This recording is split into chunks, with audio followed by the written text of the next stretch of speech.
You know? Alright, so emerging markets. So we all know what emerging markets are, right?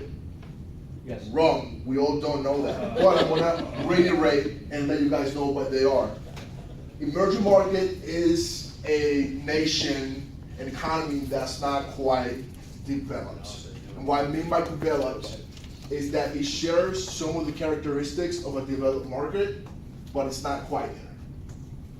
Right?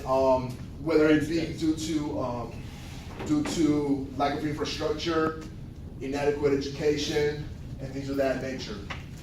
Nations that were also once considered developed and it's not the case anymore, may also be considered emerging, such as Russia, former known as the Soviet Union, how it used to be a superpower, and now it's no longer a developed economy, so it's considered an emerging market. Now, there are countries that grow at a slower rate than emerging markets, and these are called frontier markets.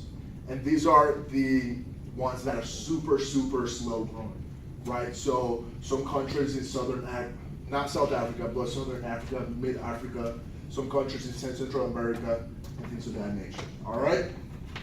For association of 5 major emerging national economies. So it stands for Brazil, Russia, India, China, and South America. Some people, however, in South Africa, sorry.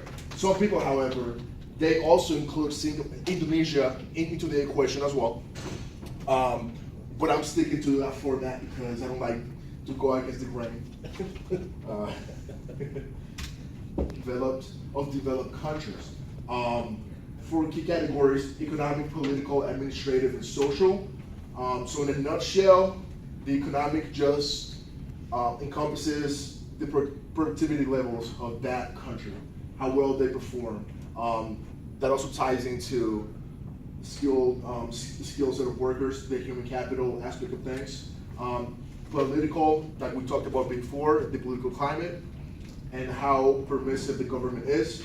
Administrative, bureaucracies, pretty much, and civil service instead of people appointed by the government that are appointed there just because they have some sort of connection to the people who appoints them. And then social, all citizens perceive themselves as members of the nation.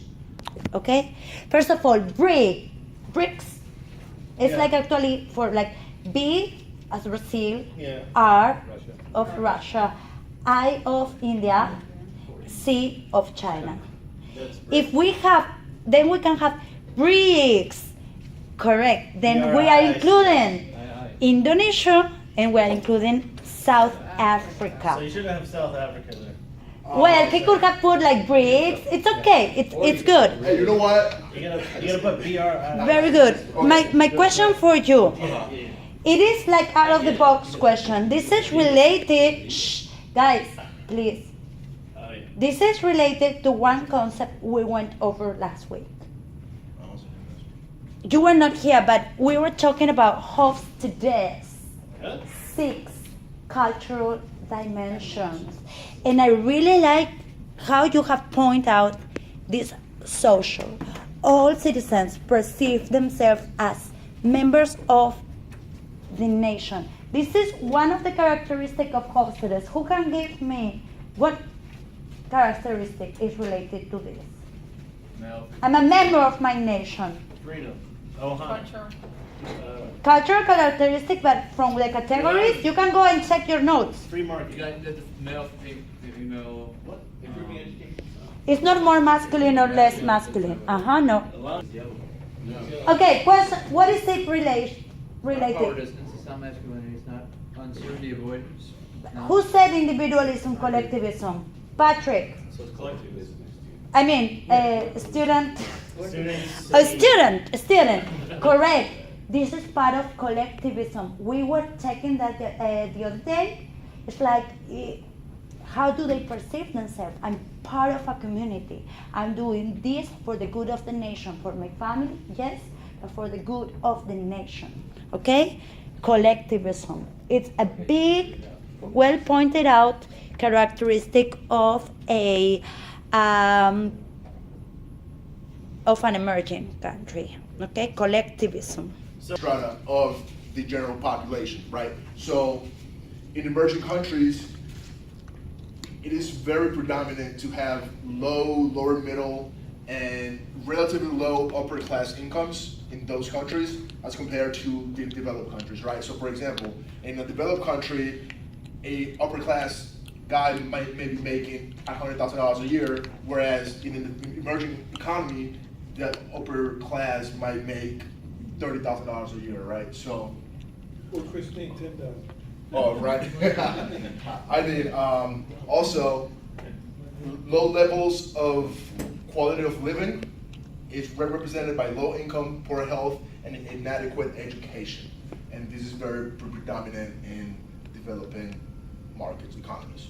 All right, let's keep moving. But developing, are we talking about like that type of command economies or emerging countries? What do you mean with developing countries? Give me one example. So economies from Latin America, economies that have the mixed market approach, whereas like they're getting there, they're moving fast as far as becoming developed, but they're not quite there because they still have those problems, like poor education, lack of infrastructure, low income, stuff like that, right? Very good. So it's not the emerging countries. We're talking about another type of markets. Okay, good. Okay, so the importance, right? So that let's not push emerging markets to the side and consider them as not important, right? Especially nowadays, global economy is so interdependent to each other. So each country depends on each other in order to be prosperous, right? So it is expected that 70% of the world's economic growth will come from emerging markets, China and India accounting for 40%, and emerging markets are in the forefront in economic growth. So we get into public debt, and this is represented by the public debt. According to Forbes, they said that in developed markets, the public debt will be 104% of the GDP. When? What's that now?